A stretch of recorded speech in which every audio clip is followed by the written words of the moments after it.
Going. Okay.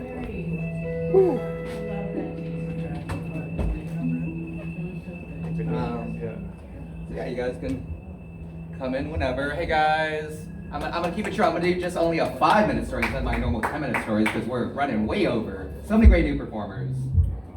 I think I'm gonna do the theme of the addictive nature of performing. How you can really get hooked on the stage.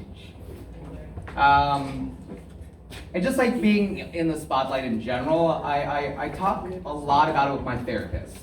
The kind of idea of like public face versus personal face, the masks we wear when we perform.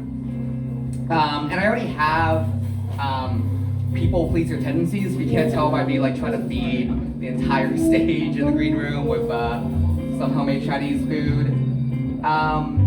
Before I became what I like to call Pittsburgh famous, it's not really famous, it's just like people know you in the area. I always said like I would be like extremely gracious. I wouldn't be like one of those people that just like blows people off when they approach you. So when people come up to me after I've like I sometimes do dance in the area, I sometimes do storytelling, I do stand up, even like technical talks.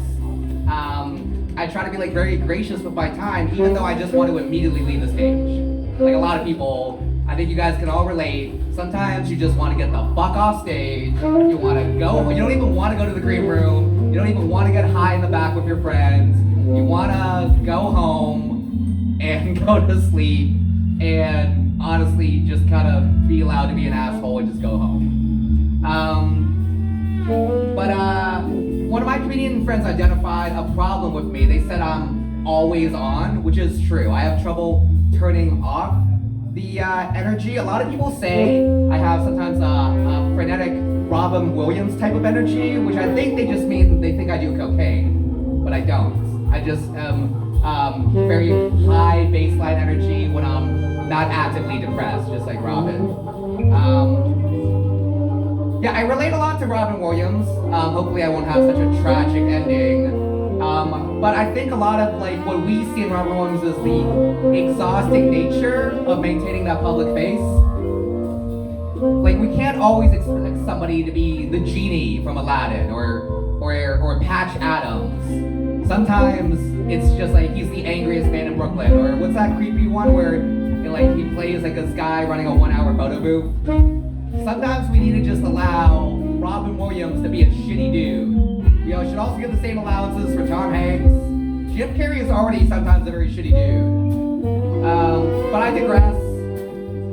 One of the reasons why I have so much homemade vegetarian food tonight is because I was trying to cheer up one of my closest comedian friends, Cass Goodworth, a very prominent comedian in the area, was a headliner for the Millville Music Festival for the comedy night.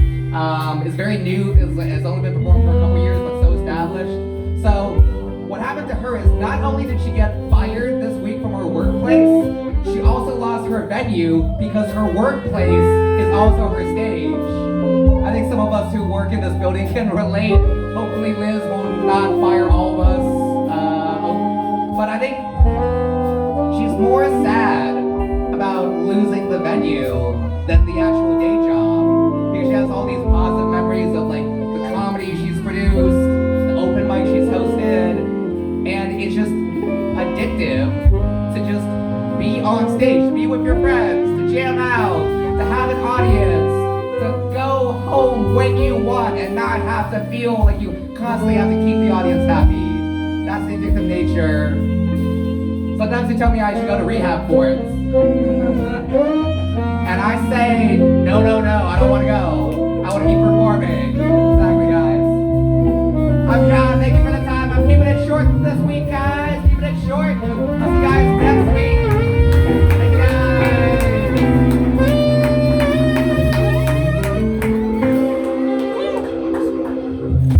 Great job, guys. Yeah, short one. I felt like the room filled up with like classy cigar smoke. We try to keep it real classy. Good call on that, Brad. Yeah. Bam! Almost exactly 5 minutes. I know my timing. Yeah. Right. That's Good job.